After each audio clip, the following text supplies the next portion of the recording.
हिंदू धर्म में शीतला अष्टमी का बहुत महत्व है।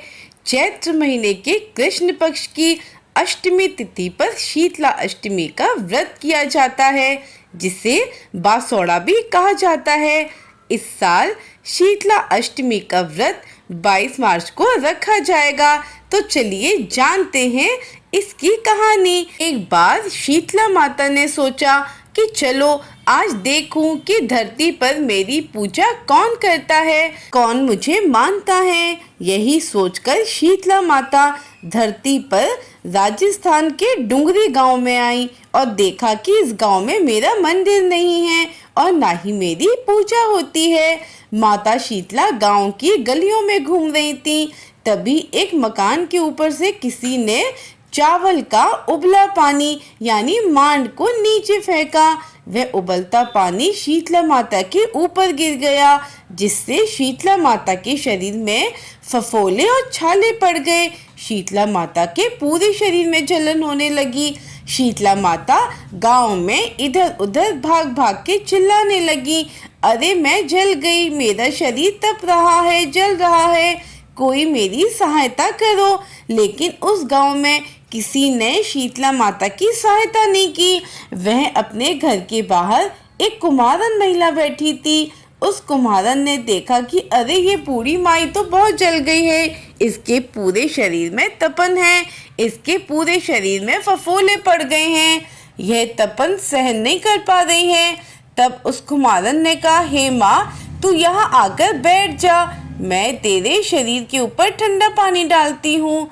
कुम्हारन ने उस बूढ़ी माई पर खूब ठंडा पानी डाला और बोली, हे माँ मेरे घर में रात की बनी हुई रबड़ी रखी है, थोड़ा दही भी है, तू दही रबड़ी खा ले। जब बूढ़ी माई ने ठंडी ज्वार के आटे की रबड़ी और दही खाया तो उसके शरीर को ठंडक मिली।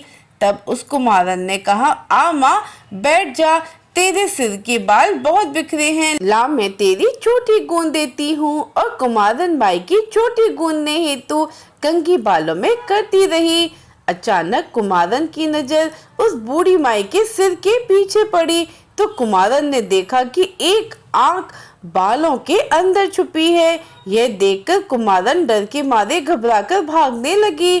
तभी उस बूढ़ी माई ने कहा, रुक जा बेटी, तू डर मत, मैं कोई भूत प्रेत नहीं हूँ, मैं शीतला देवी हूँ। मैं तो इस धरती पर देखने आई थी कि कौन मुझे मानता है, कौन मेरी पूजा करता है।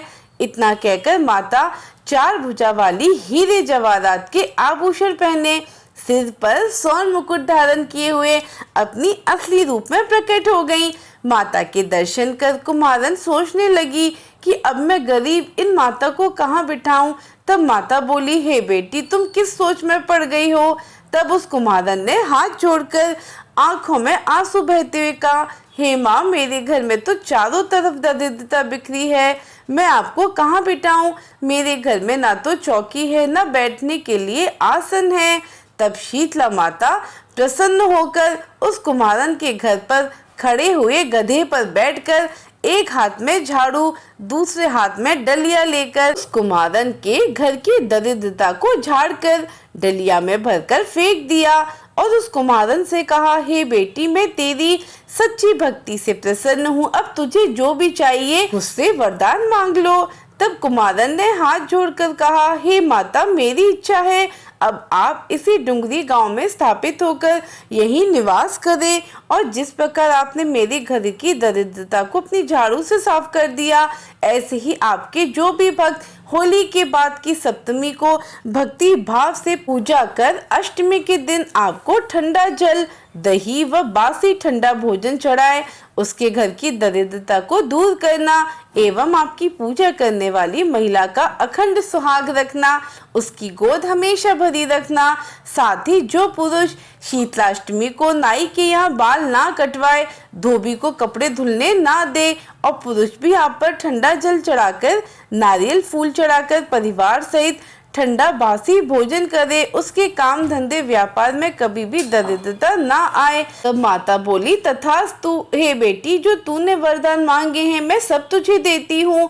हे बेटी तुझे आशीर्वाद देती हूँ कि मेरी पूजा का मुख्य अधिकार इस धरती पर सिर्फ कुमार जाति का ही होगा। तभी उस दिन से डुंगरी गांव में शीतला माता स्थापित हो गई और उस गांव का नाम हो गया शील की डुंगरी। शील की डुंगरी भारत का एकमात्र मुख्य मंदिर है। शीतला सप्तमी के दिन यहाँ बहुत विशाल मेला लगता है। जय श्री गणेश, जय श्री श्याम, जय श्री राधे।